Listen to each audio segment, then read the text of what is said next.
आपण मागच्या वेळेस पाहिलं होतं प्रगटीकरण याचा 6वा अध्याय आणि 12 ते 14 ही वचन आपण पाहत होतो.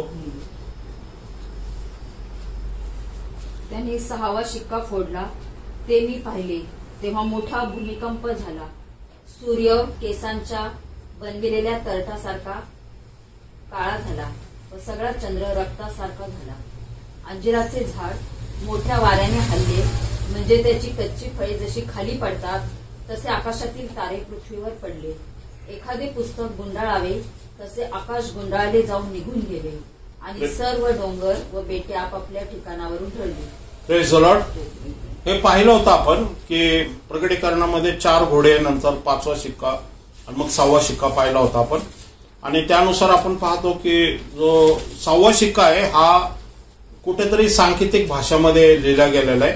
कारण उत्पत्ती याचा 1 अध्याय 14 वचनामध्ये काय सांगितलंय, सूर्य, चंद्र आणि तारे हे कशासाठी निर्माण केलेले परमेश्वराने, चिन्ह, ऋतू, दिवस आणि वर्ष.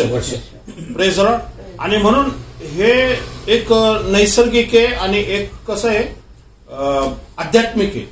म्हणजे आता हे जे म्हटलेले की सूर्य, चंद्र, आकाशातल्या ताऱ्याबद्दल म्हटलेलं आहे, पण तिथं वचन असं बघितल्यावर आपल्याला दिसतं की हे सूर्यग्रह, चंद्रग्रहणाबद्दल दिलेलं नाहीये. Praise the Lord. आणि मग आपण पाहिलं होतं की उत्पत्ती याचा 15वा अध्याय आणि 4थ्या वचनामध्ये परमेश्वराने अब्रामाला सांगितलं की आकाशाकडचे तारे बघ आणि ह्याच्यासारखी काय करेल मी, तुझी संतती करेल. म्हणजे याचा अर्थ तारे इज इक्वल टू काय, संतती. हे आपल्याला म्हणजे परमेश्वर कशा सांकेतिक भाषेत या चिन्हाद्वारे व्यक्तीबरोबर बोलतो, या त्याच्या अभिषेकाबरोबर बोलतो, या सेवकाबरोबर बोलतो, हे आपल्याला कळणं गरजेचं आहे. कारण बायबल मध्ये काही भाषा हे सांकेतिक असतात आणि काही भाषा हे नैसर्गिक असतात. आणि नैसर्गिक भाषा आपण समजू शकतो, पण सांकेतिक भाषा समजण्यासाठी आपल्याला काय करावं लागेल, वाचनाचाच आधार घ्यावा लागेल.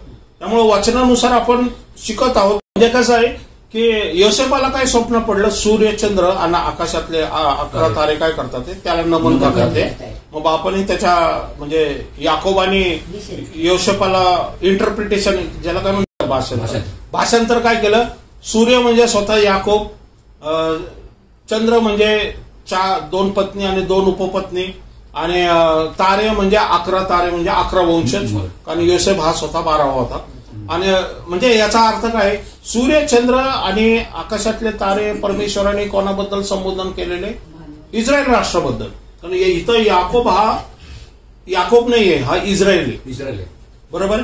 ओके. आता पुढं आपण पाहिलं होतं की मग यशायाचा 13वा अध्याय जे बाबेलाच्या बद्दल भविष्यवाणी केली होती. आणि आता आपण जाऊया की ह्याच बाबेल बद्दल आपण पाहणार आहोत. यशाया याचा 13वा अध्याय आणि 1 वचन, 9वं वचन आणि 10वं वचन. पहिलं वचन ना, बाबेलाविषयी आमोजाचा पुत्र यशया त्याला दृष्टांतात प्राप्त झालेली देववाणी. बाबेलाचा राजा ह्याविषयी यशाला झालेली भविष्यवाणी. ओके. 9 आणि 10वं वचन. पहा, रोष व 3 क्रोध यांनी दुःखकर झालेल्या असा परमेश्वराचा दिवस येत आहे. तो रोष आणि क्रोध ह्याचा परमेश्वराचा काय येत आहे, दिवस येत आहे. तो देश उजाड करून सोडेल. तो देश उजाड करून सोडल. कुठला देश उजाड करून सोडल, इस्रायल. बाबेलचा राजा येणार आहे. बाबेल विषयी भविष्यवाणी की बाबेलचा राजा येणार आहे आणि तो काय करल, इस्रायल देश उजाड करून सोडल. त्यातील पातक्यांचा संहार करेल. त्यातील पातक्यांचा संहार करल. बरोबर आहे. 10वं वचन. आकाशातील तारे व नक्षत्रे आपला प्रकाश देणार नाही. सूर्य उदय पावताच काळ ठिक्कर पडेल आणि चंद्र आपला प्रकाश देणार. Praise the Lord. म्हणजे हे कळतंय. आता हे साधर्म्य आहे बरोबर. त्याच्याबरोबर 6:12 बरोबर जे प्रगटीकरणाच्या 6वा अध्याय या 6व्या शिक्क्याबरोबर बरोबर ते जुळतंय. म्हणजे ही भाषा जी आहे, जी सांकेतिक भाषेला परमेश्वराला सांगायची, ती हीच सांगायची की आकाशामध्ये जे सूर्य चंद्र आणि तारे ह्यांच्याबद्दल जे चिन्ह होणार आहे त्या चिन्हानुसार बाबेल राजा ज्या वेळेस येईल त्यावेळेस जणू काही ही सांकेतिक भाषा पूर्ण होणार आहे. Praise Lord. म्हणजे इस्रायल राष्ट्रावरती काय होणार आहे? क्रोध वचन सांगते तिथं. परमेश्वराचा क्रोध का होणार आहे? की पातकांचा न्याय होणार आहे. बरोबर आहे. कारण काय की इस्रायल राष्ट्र हे परमेश्वरापासून लांब गेलेले. अनेक राजे इस्रायल राष्ट्रामध्ये असे जे परमेश्वराच्या पवित्रतेमध्ये, नीतिमानपणामध्ये, शुद्धतेमध्ये चालत नाही.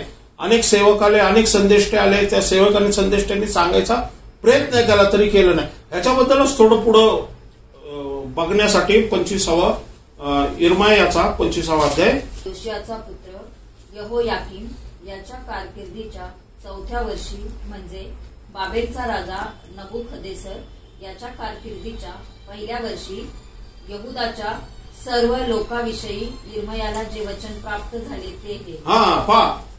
यहुद्याचा आता यशायाने जी भविष्यवाणी सांगितली जे आपण आता ऐकलेली ती वाचलेली आहे ती 100 वर्षापूर्वी सांगितलेली. पण ज्यावेळेस इर्मया आला, इर्मयाच्या काळातच बाबेल राजा आला होता. म्हणजे ज्यावेळेस इर्मया आला त्यावेळेस परमेश्वराने इर्मयाला सुद्धा आत्म्याच्या प्रेरणेने भविष्यवाणी केली की तो म्हणतो की त्यावेळेस कोण राजा होता? योशियाचा पुत्र यहोयाकीम याच्या कारकिर्दीच्या 4थ्या वर्षी काय झालं? बाबेलचा राजाच्या वेळेस ही भविष्यवाणी इर्मयाला परमेश्वराकडून प्राप्त झाली. 2 ते 4. इर्मया संदेष्टाने यहुदाचे सर्व लोक व सर्व यरुशलेम निवासी यात सांगितले की यहुदाचा राजा आमोनाचा पुत्र योशिया याच्या कारकिर्दीच्या 13व्या वर्षापासून आजवर 23 वर्ष परमेश्वराचे वचन मला प्राप्त होत असून ते मी तुम्हाला सांगत आलो, मोठ्या निकडीने सांगत आलो, तरी तुम्ही ते ऐकले नाही. परमेश्वरने काय केलेले? त्याचे सेवक संदेष्ट पाठवलेले आहे. पण 23 वर्ष मी तुम्हाला काय सांगतोय? निकडीने संदेश सांगतोय. बरोबर आहे. कारण तुम्ही काय करताय? तुम्ही माझं ऐकत नाही असं म्हणतोय इर्मया. बरोबर आहे. पुढं 4थं वचन. परमेश्वर आपले सर्व सेवक जे संदेष्टे त्यास तुम्हाकडे पाठवीत आला, मोठ्या निकडीने पाठवीत आला, तरी तुम्ही ऐकले नाही, आपला कान लाविला नाही. Praise Lord. म्हणजे परमेश्वराला जे काही करायचं, जसं आमोसाच्या पुस्तकामध्ये त्यांनी सांगितलं, मी पृथ्वीवरती जे काही करणार आहे ते माझ्या सेवक आणि संदेष्टाला सांगितल्याशिवाय मी पृथ्वीवरती काहीच करत नाही. Praise Lord. म्हणजे आपण अंधारात नाहीये. बरोबर. आपण जे काही रविवारी आपण वचन सांगितलं होतं की आपण प्रकाशाची प्रजा आहे. तर प्रकाशाच्या प्रजेला वचनानुसार आजच्या काळामध्ये ज्या काही घटना घडत आहे, या घडणार आहेत याची जाणीव परमेश्वर काय करतो? त्याच्या सेवकाला दासाला देतच असतो. आणि मग विश्वासणाऱ्यांचं काम काय आहे की सेवक आणि दासाचं काय करायचं? ऐकायचं. ते तर निकडीने मी सांगत आलेलो आहे की तुमचा नाश होऊ नये, परमेश्वराची प्रीती तुमच्यावरती. म्हणजे प्रत्येक व्यक्ती त्या यरुशलेम मध्ये हा अनितिमान नाहीये, तर काही नीतिमान लोक सुद्धा आहेत जे ज्यांच्यासाठी परमेश्वराने काय केलेले? इर्मयाला पाठवलेले. तो तुम्ही कान देऊन का ऐकत नाही माझ्या गोष्टी? बरोबर. 5-6. ते म्हणाले तुम्ही सगळे आपल्या कुमार्गापासून, आपल्या कर्माच्या दुष्टतेपासून फिरा, म्हणजे परमेश्वराने तुम्हास व तुमच्या पूर्वजास जो देश युगानुयुग दिला आहे त्यात तुम्ही राहाल. तुम्ही काय करा? कुमार्गापासून आणि आपल्या कर्माच्या दुष्टतेपासून फिरा, म्हणजे जो बाबेलचा राजा येईल त्याला मी अटकाव करल. Praise Lord. परमेश्वराकडे हे सामर्थ्य आहे. नाहीतर तो म्हटलं मी तुमच्यावरती न्याय आणणार आहे. भजन पूजन करण्यास त्याच्या मागे जाऊ नका. अन्य देवाची सेवा करण्यास, त्याचे भजन पूजन करण्यास त्याच्या मागे जाऊ नका. म्हणजे तुम्ही आपल्या हातच्या कृतीने मला संतोष आणणार नाही, संताप मला संताप आणणार नाही व मी वाईट करणार नाही. Praise Lord. परमेश्वरान प्रमाणे जर एखादा विश्वासणारा चालला तर परमेश्वराला काय होतो? संताप येतो, असं वचन सांगते स्पष्ट. Praise Lord. आणि मग तो काय म्हणतोय की संताप आणणार नाही असं जर तुम्ही कराल, या पश्चाताप कराल, जसं आता गाणं ऐकलं आपण बोलत होतो, पश्चाताप कर मानवा, बरोबर. पहा, एक गोष्ट लक्षात ठेवा, आपल्या जीवनामध्ये कृपेच्या काळामध्ये सर्वात बेस्ट गोष्ट काय माहितीये का, की ज्यावेळेस प्रभू भोजनाचा जो विधी असतो ना आपला, आपण जे करत असतो ना, त्या प्रभू भोजनाच्या विधीमध्ये आपण ज्यावेळेस विधी पशी त्या विधीच्या समोर जवळ येतो, तिथं या परमेश्वराचं शरीर जे खातो आणि रक्त जे सेवन करतो ना, त्याच्या आधी वचन सांगते कोरिन्थीकरास पत्रामध्ये, आपलं परीक्षण निरीक्षण करा. कारण अनेक लोकांनी काय केलेलं आहे, आपलं परीक्षण निरीक्षण न केल्यामुळे ते आजारामध्ये आहेत आणि काही तर हे जग सोडून गेलेले.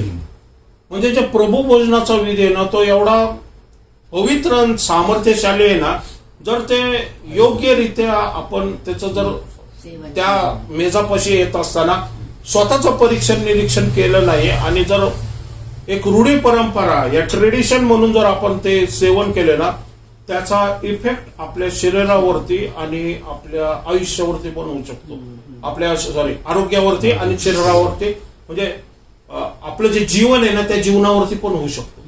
प्रेझ. म्हणजे आपल्याकडं काय माहितीये का, केवळ प्रभू भोजनाचा विधीच्या बद्दल बोलत नाही, तर आज पण ज्यावेळेस आपण गाण्याचा स्पर्श होतो, या परमेश्वराच्या काही गोष्टी आपल्या आत्म्यानुसार पवित्र आत्मा आम्हाला काही गोष्टी पाहू. पवित्र आत्मा आपल्याला वचन सांगते की पवित्र आत्मा आम्हाला दोष दाखवतो. दाविदाला जसं की पवित्र आत्म्याने ज्यावेळेस त्याला दोष दाखवला, त्यावेळेस त्याने काय केला, पश्चाताप केला.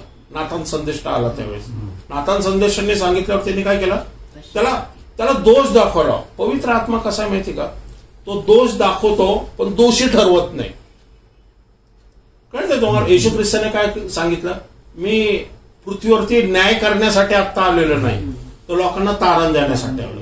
म्हणजे एक तारण द्यायचा काळ आहे आणि एक न्यायाचा काळ आहे. Praise Lord. म्हणून इर्मया हा काय तारण द्यायच्या काळामध्ये आलेला आहे की तुमच्यावरती न्याय येऊ नये म्हणून. आज जे प्रगटीकरणाच्या गोष्टी चाललेल्या आहेत, येशूच्या आगमनाच्या आधी आपण कशाची तुतारी फुंकतो, या कशाची घोषणा करतोय, की ह्याच्या हे जे इर्मया सांगतोय तेच आपण सांगतोय. रूढी परंपरेने चालू नका, तर सत्याने, खरेपणाने आणि आत्म्याच्या सानिध्यात परमेश्वर तुमच्याबरोबर जे काय बोलतोय त्यानुसार चालणं आम्हाला गरजेचं आहे. Praise Lord. कारण ज्यावेळेस न्यायाचा काळ येणार आहे, आपण पाहिलेलं आहे की तो अनितीचा पुरुष प्रगट होईल, पण त्याला आता कोणतरी रोखून धरतंय, बरोबर. तो कोण आहे, पवित्र आत्मा, म्हणजे कृपेचा काळ, बरोबर. आणि हा कृपेचा काळ कधीपर्यंत येणार आहे, चालणार आहे, जोपर्यंत परमेश्वराचा वेळ टाइम पूर्ण होत नाही.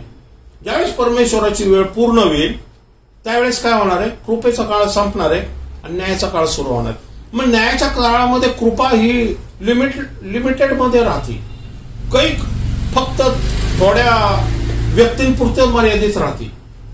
आज कृपेच्या काळामध्ये तुम्हाला प्रत्येक गोष्टी, म्हणजे कृपेच्या काळामध्ये देवाची एवढी कृपा आहे की आज अनेक लोक, म्हणजे ज्याला म्हणतो ना आपण अनितीने चालून सुद्धा, विश्वासणारे अनितीने, या राग, अहंकार, मीपणा, मोह यांनी जरी चालत असला तरी कृपा उपलब्ध आहे, बरोबर. की कृपा ह्यासाठी का उपलब्ध, की पश्चाताप कर मानवा आणि परत फिर, बरोबर. पण एक टाइम येणार आहे ज्यानंतर ही कृपा संपणार आहे आणि त्यामुळं त्यानंतर मग न्यायाचा काळ सुरू होणार आहे. तेच इर्मया इस्रायल राष्ट्राला सांगत आहे, आपल्या कुमार्गापासून वळा, कारण तो पातकाचा आता संहार करण्यासाठी त्याची योजना सुरू झालेली आहे. Praise Lord. मग आम्हाला ह्या काळामध्ये सतर्क, जागरूक का असणं गरजेचं आहे, कारण स्वर्गारोहणामध्ये जी कृपाच्या अधीन असलेली लोक ते निघून जातील. Praise Lord. आणि नंतर मग न्यायाचा काळ सुरू होणार आहे आणि आपल्याला न्यायाच्या काळामध्ये राहायचं नाहीये. Praise Lord. आपल्याला जे काही, कारण आपला उद्देश फक्त पृथ्वीवरती परमेश्वराच्या सानिध्यात चालण्याचा नाहीये केवळ, तर आपल्याला काय करायचं, आपल्याला जी काही दिनचर्या, म्हणजे आपल्याला जी डेस्टिनेशन दिलेली, ज्याला म्हणतो आपण एक ठरवून दिलेली जी दिशा दिलेली, आपल्याला जे कार्य दिलेले, जसं आपण प्रगटीकरणाचं आता करतोय, जागोजागी देऊन कार्य करतोय, ते कार्य आपल्याला पूर्ण करायचंय. आणि मग ते कार्य पूर्ण करायची ती धाव आपल्याला धावायची, त्याच्यामध्ये अडखळण येणार नाही असं नाही. पण जेवढं आपण ती धावल तेवढं आपलं स्वर्गाचं मध्ये असलेलं बक्षीस अजून वाढणार आहे. Praise the Lord. म्हणजे पाऊल काय म्हणतो, मी ह्यासाठी नाही धावत की मला पृथ्वीवरती काय मिळेल, मी ह्यासाठी धावतो की स्वर्गात माझ्यासाठी जे ठेवलेले त्याच्यासाठी मी धावत आहे. कारण ते काय माहिती का, पहा इथं मिनिस्ट्री जे आहेत ना, एखाद्या सेवकाची मिनिस्ट्री जास्तीत जास्त 30 आणि 40 वर्षाचे, त्याचं नाव होईल, त्याला मोठ्या पदावरती घेईल, गाडी बंगला घोडा सगळंच मिळेल. पण पृथ्वी ज्यावेळेस स्वर्गात आहे ना, स्वर्गामध्ये जे वेतन मिळणार आहे ना विश्वासणाऱ्यांना, ते सार्वकालिक जीवनासाठी. ह्याचा विचार करायचा की तुम्ही सार्वकालिक जीवन म्हणजे तुम्हाला असलेला हार जो गळ्यातला एखादा हार असेल, या मुकुट असेल, या ज्याला हिरे मांडकाने मडवलेला एखादा ड्रेस असेल, तो कशासाठी आहे माहितीये का, सार्वकालिक जीवनासाठी. तो ड्रेस तुमच्यातून कोणी काढू शकणार नाही. तो त्यासाठी दिलेला आहे की पृथ्वीवरती तुम्ही परमेश्वरासाठी, या येशूसाठी कार्य केलेलं आहे म्हणून. Praise the Lord. बरोबर. अडखळण येणार नाही असं नाही, अडखळण येईल, पण आपल्याला बेस्ट पॉइंट काय माहितीये का, की जर चुकलो पश्चाताप करा आणि परत धावा. Praise the Lord. बरोबर. आधीच परमेश्वर म्हणतो, तुम्ही माझी वचने ऐकली नाही, म्हणून पहा मी उत्तरेकडील सर्व राष्ट्रांना व माझा सेवक बाबेलचा राजा नबुकदनेस्सर याला बोलावून आणतो. तो काय म्हणतो, यास तुम्ही काय केलेले, माझी वचने ऐकली नाहीत, म्हणून मी उत्तरेकडील सर्व राष्ट्रांना माझा सेवक बाबेलचा राजा नबुकदनेस्सर याला. व कोणाचा सेवक, माझा सेवक. हा काय परमेश्वराला मानतो का, देवाने त्याला निवडलेलं आहे, जगाचा हातोडा म्हणून निवडलेलं आहे. जसा ट्रम्प आता निवडलेला आहे, काय त्याने पृथ्वीची उलटापालट केलेली आहे. कळतंय तुम्हाला काय. आता हा गोळी लागून जर गेला असता, हे घडलं असतं का, मग गोळी लागू नये याचं प्रोटेक्शन कोणी केलं, ते देवाने केलं. आणि मग आता जे घडत आहे कशासाठी घडत आहे, आज इस्रायलच्या पाठीमागं उभं राहण्याचं सामर्थ्य कुठल्याच अमेरिकेच्या प्रेसिडेंटमध्ये होतं, पण ते कधीच त्यांनी दाखवलं नाही. काय माहितीये का, की काय म्हणतो आपण, मतासाठी, कोणाला नाराज करू नये म्हणून. पण हा कोणाचाच ऐकत नाही. हा ज्याला त्याचं जे पाहिजे ते करतो आणि सगळे राष्ट्र आपले गप्प बसतात. त्याच्या विरुद्ध कोण बोलणार आहे, मग त्याला जगाचा हातोडा म्हणतो. नबुकदनेस्सर असंच आहे.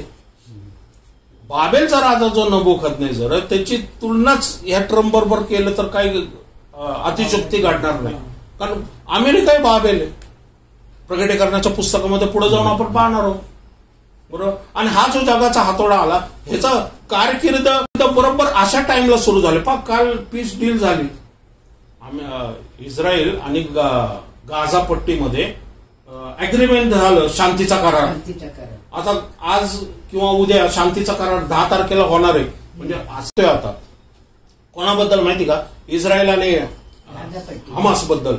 आता ते त्याचे जे काही कैदी असतील ते कैदी देतील आणि मग नेतन्याहू काय करेल, इस्रायल राष्ट्र आपले सैन्य मागे घेईल.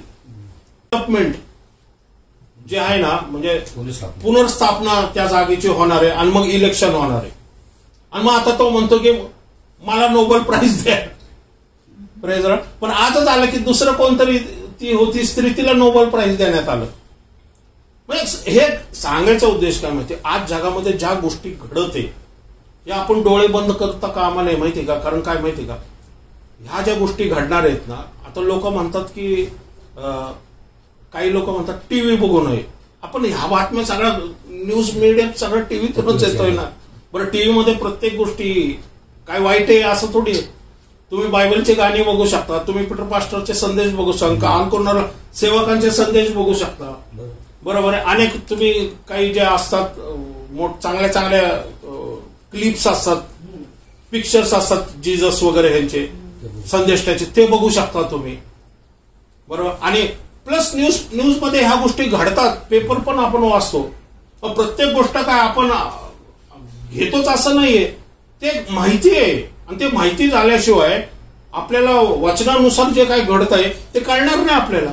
आता बाबेलचा राजा येतोय, जर इर्म्या नुसता गोधडी पांघरून जर असं शांत बसला असता, जर तिने नजर टाकली नसती, तर इर्म्याला देव जरी सांगत असला तरी अनेक सोर्स करून त्याला कळते की बाबेलचा राजा निघालेला आहे.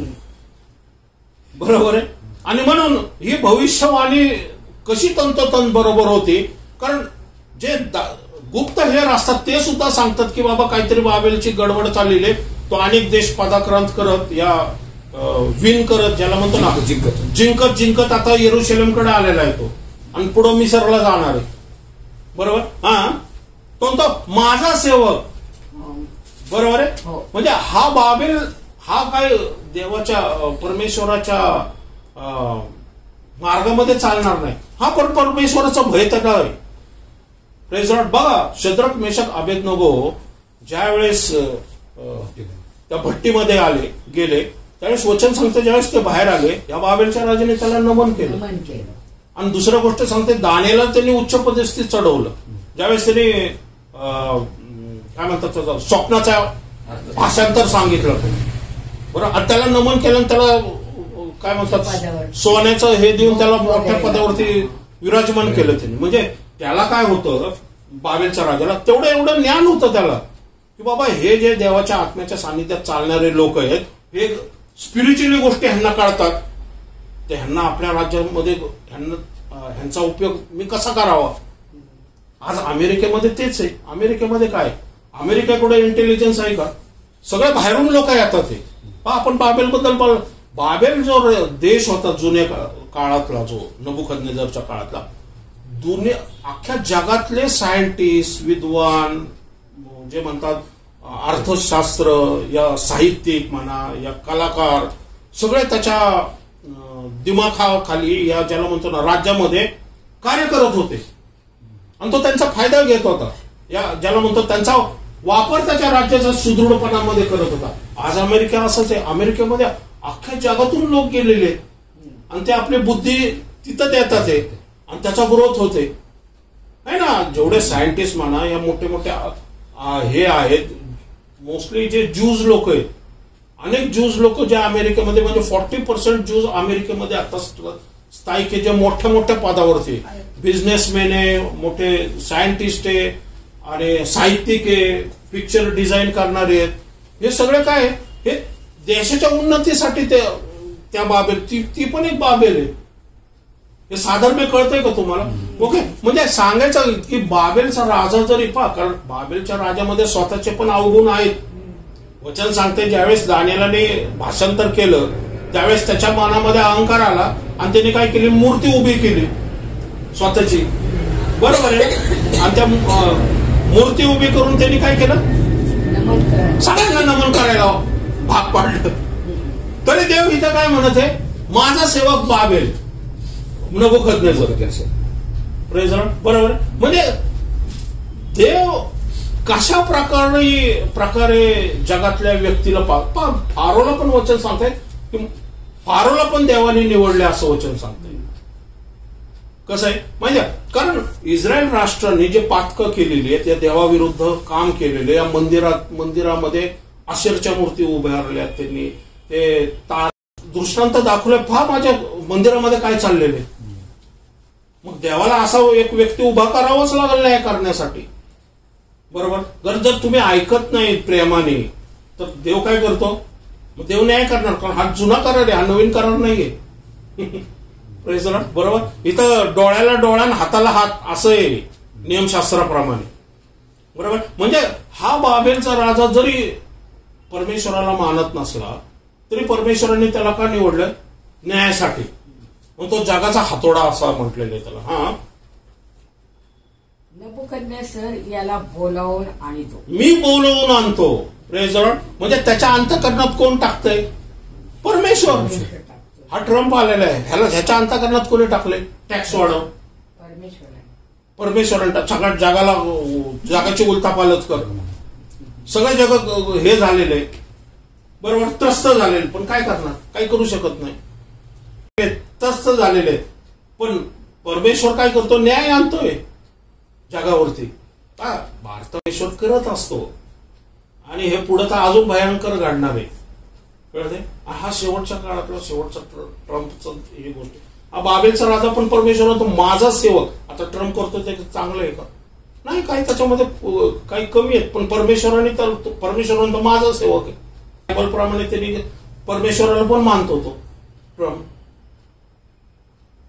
कळतंय तुम्हाला साधारण कुठे? हा पुढं असे परमेश्वर म्हणतो त्या या देशावर, त्यातील रहिवाशांवर आणि आसपासच्या या सर्व राष्ट्रांवर आणि फक्त इस्रायल राष्ट्रावरती नाही, तर आजूबाजूच्या सर्व राष्ट्रावरती ती आपत्ती येणार आहे. पण तो फक्त इस्रायल राष्ट्रावरती हल्ला करणार नाही.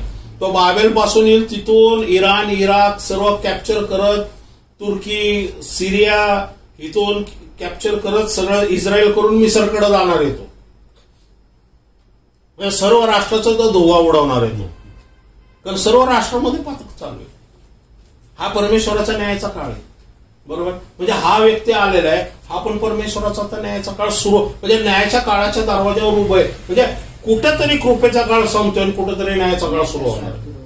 दोन्ही एकमेकांना आता काय झालेले, एकमेकांवरती थोडेसे चिकट, म्हणजे अत्यंत जवळ आहे. ज्या दिवशी नबुकदनेस्सर येईल, कृपे काळ संपल आणि न्यायाचा काळ सुरू होईल. का माहितीये का? तुम्ही पातक केलेले म्हणतो, तुम्ही माझ्या मंदिरामध्ये अनितीने वागला आहात, मी तुमच्यावरती कृपा करत होती की तुम्ही पश्चाताप करावा. मी सेवकाला माझ्या संदेश त्यांना पाठवलं, पण तुम्ही काय केलेलं?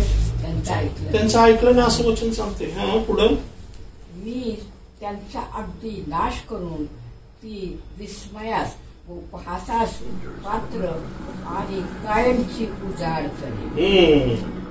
ओके, आता आपण जाऊया 11-12 मध्ये. देश इस्रायल कसं होईल? वैरण आणि विस्मयाला कारण. विस्मय म्हणजे नाही, विस्मय विसरून जातील की पूर्वी इथं काहीतरी मोठं दुधामादाचा प्रदेश होता. बरोबर. यहोशुआ आला तेव्हा दुधामादाचाच प्रदेश होता, पण तो वैरण करेल. वैरण याचा अर्थ सर्व नाश, उजाड करेल. तो भरभराट समृद्धी विस्मय होईल म्हणतोय. आणि ही राष्ट्रे 70 वर्षे बाबेलच्या राजांचे दास्य. हा, कसे करतील? 70 वर्ष बाबेल. आणि तसं झालं, पुढं तसं घडलेलं आहे. ते गाणे ना, बाय द रिव्हर ऑफ बॅबेलॉन, बाबेलच्या नदीच्या किनारी ते गात, तिथं बसून इस्रायल राष्ट्र गाणं गात होते. अरे आमचा दुधामादाचा देश होता, आता कुठल्या देशात आलेले. ते ख्रिसमसला ते गाणं लागतं ना, पोनी आमचं बाय द रिव्हर ऑफ बॅबेलॉन, ते ह्याच्यावरती बेस येते. हा, रडून गात ते की काय होतं एकेकाळ आमचं. आणि मग तुम्ही पश्चाताप काय केला नाही? हा जगाचा हातोडा तुमच्यावर आलाच नसता. देव संधी देतो. या संधी पहा कशी माहिती का? कृपेचा गैरफायदा घेऊ नका.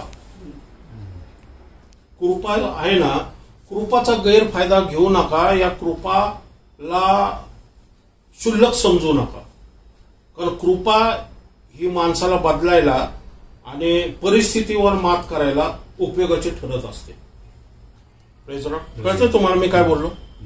कृपा जी असते ना, ह्याचा अव्यय ह्याचा त्याग कधी करायचा नसतो. ज्यावेळेस कृपा येते ना, त्यावेळेस ती घेण्यासाठी ना आपलं हृदय उघडं ठेवायचं आणि मग परिस्थिती बदलण्यास ही कृपाच मदत करत असते. कारण कृपा जी आहे ना, प्रत्येक वेळेस येत नाही. कृपा आली तर त्याचा जो व्यक्ती कृपा स्वीकारतो ना, त्याच्या जीवनामध्ये चमत्कार घडतात, त्याची परिस्थिती बदलते. Praise the Lord. कारण परमेश्वर ज्यावेळेस कृपा करतो त्या व्यक्तीच्या परिस्थितीकडे बघून करत नसतो, तर परमेश्वरामध्ये प्रीती आहे म्हणून तो कृपा करत असतो. नाही कळलं? कसं आहे, इस्रायल राष्ट्र 40 वर्ष अरण्यात फिरत होते. ते का परमेश्वराच्या सांगण्याप्रमाणे वागत होते? होते का? ते कुरकुर करत होते, मोशेला दोष देत होते, हे करत काय म्हणतात आरोनला दोष देत होते, परमेश्वराविरुद्ध वागत होते. तर कृपा होती? ते कुरकुर करत होते. मग देवाने मन्ना बंद केला? देवाने लावे बंद केले? त्याने देवाने ढग घालवला? याचा अर्थ काय? कृपा. बरं, म्हणजे ही जी कृपा देवाने दिलेली आहे त्याचा अव्यय त्यांनी केला म्हणून त्यांचा नाश झाला. देवाची प्रीती थंडावत नाहीये. मनुष्याने त्याचा जर स्वीकार केला नाही तर मग ती जगातून नाहीशी होतं. कळतंय किती परमेश्वराचा आघात आहे. म्हणून त्या कृपेला प्रतिसाद कसा द्यायचा? कृपेला प्रतिसाद कसा द्यायचा? प्रीतीने रिसिव्ह करा, विश्वासाने रिसिव्ह करायचं, विश्वासाने स्वीकार करायचा त्याचा. बरोबर, चुकलं असेल तर पश्चाताप करायचा. साधं सोपं आहे. आपण कोणी मोठे नाहीये, पण जर आमच्यामध्ये अहंकार, मी देवाला मानत नाही, अरे पण तू देवाला मानत नाही तर आज दावीद काय म्हणतो की मृत व्यक्ती काय तुझं स्तवन करेल का? मनुष्य क्षणभंगुर आहे. आज आपल्याला आजचा दिवस आपल्याला मिळालेला आहे ना, ही खरोखरी देवाची कृपा आपल्यावरती, खरोखरी देवाची कृपा आहे. आज आपल्या जीवनामध्ये अजूनपर्यंत देव आपला वापर त्याच्या राज्यासाठी करत आहे. आमची डेस्टिनेशन अजून अर्धवट राहिलेली नाहीये. यहूदा इस्करियोतची डेस्टिनी अर्धवटच राहिली आणि नरकात निघून गेला तो. संधी होती त्याला, कृपा होता, तारणारा त्याच्या समोर होता. शास्त्रीय पुरुषांकडे जाऊन त्यांनी पैसे फेकून तिथं क्षमा मागत बसला त्यांची. अरे पण तोच येशूकडे आला असता तर येशूने त्याला क्षमा केली असते ना. नरकात जायची गरजच नव्हती. बरोबर, रॉंग ठिकाणी जाऊन त्यांनी क्षमा मागितली. ते काय क्षमा करणार आहे? जो तारणार आहे त्याच्याकडे आम्हाला येणं गरजेचं आहे. बरोबर, 70 वर्ष काय करताल तुम्ही? गुलामगिरी करताल. आणि तसंच झालेलं आहे. 70 वर्ष ती लोक गुलामगिरी केली. का? कारण अनितीने वागले आणि पश्चाताप केला नाही म्हणून पातकाचा संहार झाला. म्हणजे सूर्य काळा झाला, चंद्र लाल झाला, आकाशातले तारेची परिस्थिती त्यांच्यावरती आली, जी यशायाने सांगितली. बरोबर, कळलं तुम्हाला? ओके, आता आपण जाऊया मत्तेयाचा 24वा अध्याय 29 ते 31. आता ह्याच्याच प्रमाणे आपण संकटामागून लागले सूर्य अंधकारमय होईल, चंद्र प्रकाश देणार नाही, तारे आकाशातून पतन पावतील व आकाशाची बळे डळमळतील. तेव्हा मनुष्य काळा होईल, चंद्र प्रकाश देणार नाही, आकाशातले तारे पतन पावतील म्हणजे गळून पडतील. बरोबर, तेच 6:12 प्रगटीकरण 6:12 आहे का नाही? सूर्य केसाच्या बांधल्यासारखा तरटाचा काळा झाला, चंद्र रक्तासारखा लाल झाला, अंजिराचे झाड जसे वाऱ्याने आले तसे आकाशातले तारे पृथ्वीवरती पडली. तेच इथं येशू स्वतः सांगतोय. हे योहान नाही सांगत, हे येशू सांगतोय. कधी माहिती का? वचन काय होणार आहे? ज्यावेळेस ही घटना घडणार आहे सूर्यचंद्र आकाशातल्या ताऱ्यामध्ये, दुसरं वचन काय त्याच्यात? जस्ट तेव्हा मनुष्याच्या पुत्राचे चिन्ह आकाशात दिसे. कळतंय? म्हणजे हे कुठलं आहे? येशूचं दुसरं आगमन. बरोबर, मग हिथं येशूचं दुसरं आगमन सूर्यचंद्र आकाशातल्या ताऱ्यानंतर दिसणार आहे. मग तिथं येशूचं दुसरं आगमन कशामध्ये दिसणार? कारण हे सेम बोलतो येशू, हे त्याबद्दलच बोलत आहे. बरोबर आहे? मनुष्याचे पुत्राचे चिन्ह आकाशात प्रकट होईल, मग पृथ्वीवरील सर्व जातीचे लोक शोक करतील आणि ते मनुष्याच्या पुत्राला आकाशातल्या मेघावर आढळून होऊन पराक्रमाने व मोठ्या वैभवाने येताना पाहतील. करण्याच्या महानादाबरोबर तो आपल्या दूतास पाठविल आणि ते आकाशाच्या एका सीमेपासून दुसऱ्या सीमेपर्यंत त्याच्या निवडलेल्या चारी दिशाकडून जमा करतील. हे काय? स्वर्गारोहण. बरोबर, म्हणजे सूर्यचंद्र आकाशातल्या ताऱ्यानंतर दुसरी स्टेप काय? स्वर्गारोहण. म्हणजे ते चिन्ह कशाबद्दल आहे? स्वर्गारोहणाचं चिन्ह आहे ते. सूर्यचंद्र आकाशातले तारे कसलं चिन्ह आहे? स्वर्गारोहणाबद्दल आहे. म्हणजे आपण पाहते इथं की ज्यावेळेस सूर्यचंद्र आकाशातले तारे म्हणजे इस्रायल राष्ट्रावरती काही गोष्टी या घडामोडी संकट घडणार आहे, म्हणजे बरोबर आहे ना, आपण आत्ताच बघितलेलं बाबेलच्या बद्दल. बरोबर, त्यावेळेस काय होणार आहे की येशूचं दुसरं आगमन. कारण रिलेटेड काय आहे? इथं येशू जगाबद्दल बोलत नाही, इस्रायल राष्ट्राच्या मंदिराबद्दल बोलत आहे. कारण मत्तेयाचा पहिल्या अध्यायामध्ये दिलेलं आहे. काय क्वेश्चन आहे ऍक्च्युली हे जे मत्ते 24, मार्क 13 आणि लूक 21 याबद्दल काय. आता आपण जाऊया लूक 21 मध्ये जाऊया. पाहत आहात त्यातला पाडला जाणार नाही, असा चिऱ्यावर चिरा राहणार नाही. तेव्हा त्यांनी त्याला विचारिले. हा, आता ते कशाबद्दल सांगतात ते? चिरावर चिरा मंदिराबद्दल, येरुशलेमच्या मंदिराबद्दल. बरोबर. हा, तेव्हा त्यांनी त्याला विचारिले, गुरुजी या गोष्टी केव्हा घडून येतील? नंबर 1, या गोष्टी केव्हा घडून येतील? हा, आणि ज्या काळी या गोष्टी घडून येतील त्या काळाचे चिन्ह काय? बरोबर. कशाबद्दल विचारतात ते? मंदिर कधी पडलं जाणार आहे, आणि दुसरं तुझ्या येण्याचं दुसरं चिन्ह काय? हा क्वेश्चन विचारलाय. हाच मत्तेच्या 24 मध्ये पण आहे आणि मार्कच्या 13 मध्ये पण आहे. ओके. हा, पुढं तो म्हणाला, तुम्हाला कोणी बहकवू नये म्हणून सावध राहा, कारण माझ्या नावाने पुष्कळ लोक येऊन मीच तो आहे आणि तो काळ जवळ आला आहे असे म्हणतो. हा, तो काय म्हणतोय की अनेक खोटे सेवक आणि खोटे संदेष्टी येतील आणि ते काय सांगतील की येशूचं दुसरं आगमन होणार आहे. पहा, पाऊलाच्या काळात सुद्धा असं घडलं होतं. म्हणून पाऊल सुद्धा सतर्क, म्हणजे त्यांना कळत नव्हतं की येशूचं दुसरं आगमन कधी होणार आहे. पण येशू इथं काय म्हणतो, 9वं वचन, लढायाबद्दल जे याविषयी तुम्ही ऐकाल तेव्हा घाबरू नका, कारण या गोष्टी प्रथम होणे आवश्यक आहे. म्हणजे कसं आहे प्रथम होणं? नंबर 1 प्रथम काय होणार आहे? लढाई आणि दंगे ह्या विषय ऐका. हा, ओके.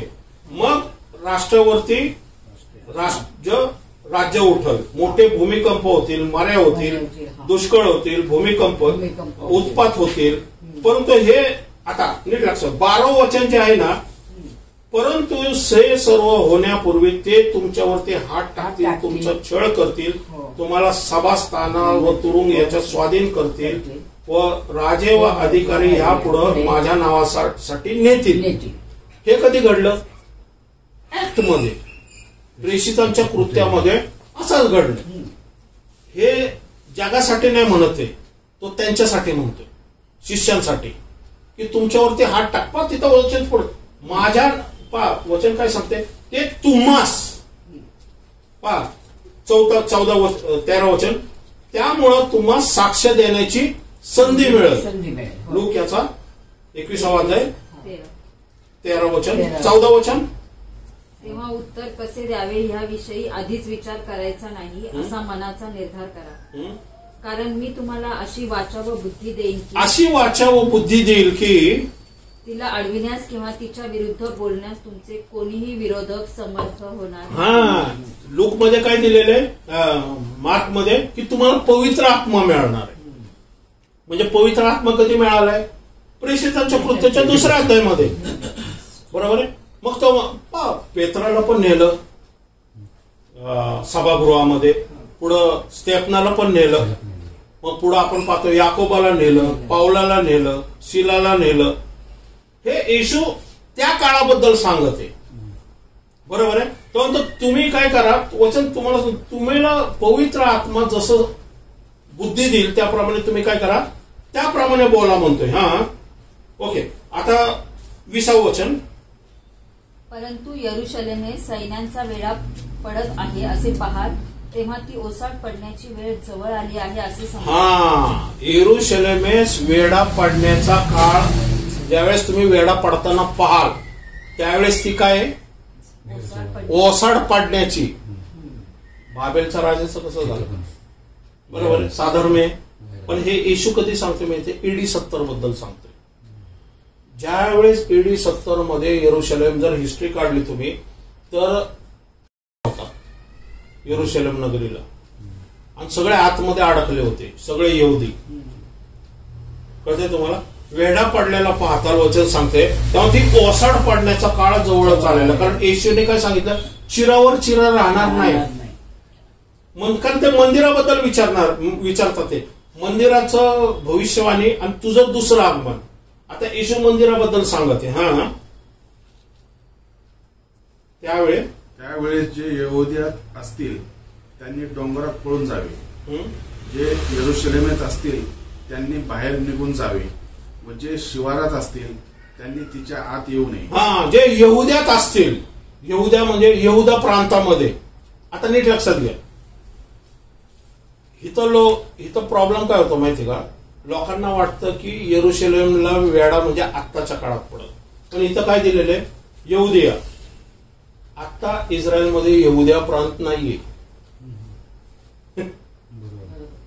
येशूच्या काळात यहुदिया प्रांत होता, शमरोन प्रांत होता, यरुशलेम होतं. आता यरुशलेम आहे पण यहुदिया प्रांत नव्हता. Praise the Lord. बरोबर, यहुदिया प्रांत येशूच्या काळात होता म्हणून तिथे यहुद्यात म्हटलेले. आता यहुद्यात असतील त्यांनी काय केलं, पळून जावं. आणि तसंच झालं. AD 70 मध्ये काय झालं माहिती का, जो रोमचा राजा होता, ज्यावेळेस रोमच्या राजाच्या लोकांनी त्या यरुशलेम नगरीला वेढा घातला, त्यावेळेस रोम मध्ये अशा काही घडामोडी घडल्या, या रोम मध्ये बंड झालं. तर बंड झाल्यानंतर हे जे सैनिक आहे ह्यांना कळलं की रोम मध्ये बंड झालं, ह्यांनी वेढा हटवला आणि ते रोमला निघून गेले. आणि तीच वेळ होती, जे शिष्य होते ना ते सगळे पळून गेले, कारण त्यांना वचन माहिती होतं. म्हणून येशूने सांगितलं वचनानुसार चालला त्यांना. आणि नंतर काय झालं की 6 महिन्यांनी रोम परत डबल फोर्स घेऊन आले आणि मग जे मंदिर होतं AD 70 मध्ये जळून राख करून टाकलं. बाबेलाने पण मंदिर जळून राख केलं. दुसरं मंदिर जळून राख कधी झालं, ह्या काळामध्ये, हे आता जे येशू सांगत आहे ना त्या काळामध्ये. हा, कारण शास्त्र लेखातील 22 वचन, कारण शास्त्र लेखातल्या सर्व गोष्टी पूर्ण होण्यासाठी हे सूड घेण्याचे दिवस, हे सूड घेण्याचे दिवस आहे. Praise the Lord. तिथं काय होतं, तिथं पण सूड घ्यायचेच दिवस होते. बरोबर, कळतंय तुम्हाला. इरमाय 25 मध्ये पण तसंच आहे. ओके. हा, पुढं 24 वचन, ते तलवारीच्या धारेने पडतील, ते तलवारीच्या धारेने पडतील. कोण, इस्रायल राष्ट्र. हा, त्यात बंदिवान करून सर्व राष्ट्रांमध्ये नेतील. हा, कधी झाले हे, AD 70 मध्ये झालेले. नाश झाला आणि मग राष्ट्र काय झालं, त्यांना बंदी करून रोम मध्ये नेलं आणि मग रोम मध्ये ते गुलाम झाले.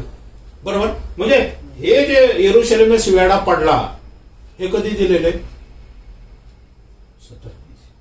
बरोबर आहे ना. तर वचन सांगते की ते तलवारीच्या बंदिवान करून राष्ट्रामध्ये नेतील आणि परराष्ट्रांची सद्दी संपेल. हा, तोपर्यंत परराष्ट्रीय यरुशलेमेस पायाखाली तुडवतील. यरुशलेमेस पायाखाली तुडवतील. रोम आले, रोमने यरुशलेमला पायाखाली तुडवलं. मग मुघल आले, मग त्याच्यानंतर क्रुसेडर आले, मग त्याच्यानंतर बेझंटाईन आले, मग अनेक असे लोक आले 1948 पर्यंत. पुढचं वचन बघा. हा, तेव्हा सूर्य, चंद्र व तारे या चिन्हे घडून येतील आणि पृथ्वीवर समुद्र व लाटा. हा, आता कळतंय. 24वा वचन आणि 25वा वचन मध्ये 2000 वर्षाचा काळ आहे. कळ, कारण वचन काय सांगते, मंदिर उद्ध्वस्त झाल्यानंतर प्रॉफेसी थांबली. कारण यरुशलेम यहुदीच नाहीये, मंदिरच नाहीये, तर प्रॉफेसी बंद पडली ना.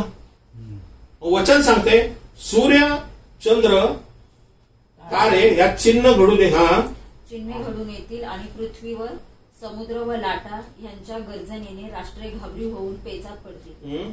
भयाने व जगावर कोसळणाऱ्या अरिष्टांची धास्ती घेतल्यामुळे माणसे मरणोन्मुख होतील, आकाशातील बळे डळमळतील. हा, हे कशाबद्दल सांगितलंय की परत एकदा यरुशलेम या यहुद्यांवरती संकट येणार आहे. कधी, परत 2000 वर्षांनी. कधी झालंय, हिटलरच्या वेळेस.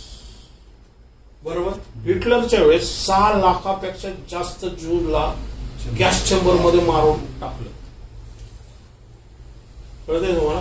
आणि मोठ्या प्रमाणात वर्ल्ड वॉर 1 आणि वर्ल्ड वॉर 2 सुरू झालं. सूर्य काळा झाला, चंद्र लाल झाले आणि आकाशातल्या ताऱ्यासारखी जगाची परिस्थिती झाली. सगळे घोडे पळत होते. युद्धाचा घोडा पळत होता, दुष्काळाचा घोडा पळत होता, मरीचा घोडा पळत होता, महागाईचा घोडा पळत होता, मृत्यूचा घोडा पळत होता. म्हणजे हे जे घोडे हे सगळे पळत होते पृथ्वीवरती. आणि सुवार्थ पण सांगितली गेली, सुवार्थही सांगितले जात होते. पण हा काळ कुठला होता की यरुशलेम परत जीर्णोद्धार होण्याचा काळ होता. तो कधी झाला? 15 मे 1948 साली यरुशलेम नगरी परत उदयास आली आणि परत प्रॉफेसी सुरू झाली. कळतंय? म्हणजे ते 6 वारामध्ये जे चिन्ह आहे, सूर्यचंद्र आकाशातले तारे, हे यरुशलेमचं पुनरुत्थान जणू काय, पुनर्जन्म. त्याच भूमीवरती त्याच जागी 2000 वर्षांनी ते राष्ट्र परत अस्तित्व येणं कसं शक्य? एवढं देवाच्या प्रॉफेसीने शक्य आहे. इथे येशूने प्रॉफेसी सांगितली होती. ते तलवारीच्या धारेने पडतील आणि राष्ट्रात काय होईल? परराष्ट्रीयाची सद्दी संपेपर्यंत यरुशलेम नगरीला पायाखडी तुडवतील. आणि त्याप्रमाणे झालं. पण ज्यावेळेस इस्रायल राष्ट्राने इस्रायल राष्ट्र घेतलं ना, तेव्हा यरुशलेम त्यांच्याकडे नव्हती. 1967 साली वॉर झालं आणि यरुशलेम मग त्यांच्या ताब्यात आली. तोपर्यंत 1948 ते 1967 यरुशलेम नव्हती. मग 53 मध्ये वॉर झालं, 67 मध्ये वॉर झालं, 73 मध्ये पण वॉर झालं. मिसर देश आला, त्यांच्यावरती अटॅक. पण इस्रायल राष्ट्र एवढं होतं, जॉर्डन, सिरिया, तुर्कस्तान, इकडून पॅलेस्टाईन, इकडून इजिप्त, हे सगळे इस्रायल राष्ट्रावरती तुटून पडले होते. पण इस्रायल राष्ट्र कमी संख्येने असून सुद्धा परमेश्वराच्या सामर्थ्याने ते विजयी झाले. आणि उलट त्यांनी जेवढी जागा 1948 होते ना, त्याच्यापेक्षा कैक पटीने जागा त्यांनी कॅप्चर केली. आता यरुशलेम नगरी इस्रायल राष्ट्राच्या ताब्यात आहे. आणि डोनाल्ड ट्रम्पने 2017 मध्ये यरुशलेम नगरीला राजधानी म्हणून घोषित केली. आणि आता तोच डोनाल्ड ट्रम्प परत एकदा प्रखररित्या यरुशलेमच्या नेतन्याहूच्या पाठीमागं खंबीरपणे उभा आहे.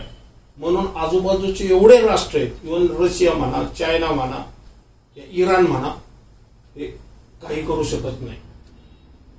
हे जरा कळतंय तुम्हाला? त्याच्या पाठीमागं परमेश्वराने उभा ठेवलेला आहे त्याला. पण तो तसाच राहील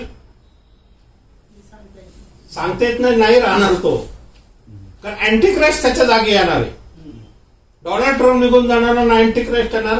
आणि मग त्या अँटीक्राइस्टला मग मशिया सारखं अँटीक्राइस्ट मग त्यांना जरा कुरवळून मग त्यांना जवळ घेणार आहे. कारण मंदिरात अँटीक्राइस्टला जाऊन बसायचंय. बरोबर आहे? थेसलोनिकरांचं ते पण वचन पूर्ण होणं गरजेचं आहे. डोनाल्ड ट्रम्प बाबेल राजा, वचन सांगते, बाबेल राजा हा कंटिन्यूस इस्रायल राष्ट्राबरोबर नाहीये. बाबेल राजाच्या ज्या मुलगा होता त्यांनी ते पात्रामध्ये ते अमंग म्हणजे ते ड्रिंक्स केलं, मद्यपान केलं त्यांनी परमेश्वराच्या पात्राला घेऊन. नंतर वचन सांगते की मेदी पारसी आले आणि बाबेलचा नाश केला. मग मेदी पारसींचा पण नाश झाला. मग ग्रीकचा नाश झाला. रोम आले. AD 70 मध्ये रोम तलवारीच्या धारेने पडले. आणि मग रोम लोकांनी ते नाश केला. आणि तिथं त्यांचा जो दैवत आहे जिऊस म्हणून, त्याचं मंदिर स्थापन केलं. जे परमेश्वराचं मंदिर होतं त्या मंदिराच्या जागी ओसाडीचा अमंगळ पदार्थ म्हणजे जिऊसची स्थापना केली AD 70 मध्ये. तुम्ही हिस्ट्रीमध्ये जावा युट्यूबमध्ये आणि यरुशलेमचं हिस्ट्री म्हणून ज्यूज हिस्ट्री जर काढलं ना, या रोम हिस्ट्री जर काढलं ना, त्याच्यामध्ये तुम्हाला त्या सर्व गोष्टी दिसतील. हे घडलेलं आहे आणि वचनानुसार घडलेलं आहे आणि अजून वचनानुसार घडत आहे. म्हणजे कधी हे वचन सांग संपव. दाखला सांगितला, अंजिराचे झाड व इतर सर्व झाडे पहा, त्यांना पालवी फुटू लागली म्हणजे ते पाहून तुम्हीच ओळखता की आता उन्हाळा जवळ आला आहे. अंजिराचे झाड नेहमी इस्रायल राष्ट्राला अंजिराचं झाड संबोधलं जातं. बरोबर? अंजिराचे झाड आणि इतर झाडे. बरोबर आहे? अंजिराचे झाड म्हणजे कोण? इस्रायल राष्ट्र. इस्रायल राष्ट्राची पुनर्स्थापना कधी झाली? 1948 साली.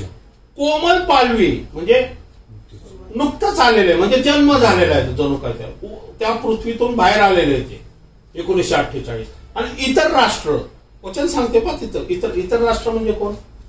इंडिया स्वतंत्र झालं, पाकिस्तान स्वतंत्र झालं, बरोबर. नंतर आपण पाहतो जगातले जेवढे ब्रिटिश या पोर्तुगीज या स्पेन ह्यांच्या गुलामगिरीमध्ये असलेले अनेक राष्ट्र स्वतंत्र झालेली. आणि हे वचनानुसार झालं पहा. येशू ख्रिस्ताने 2000 वर्षापूर्वी सांगितलेले. याच्यात इंडियाचा पण नंबर 1947 आपण स्वतंत्र झालेलो.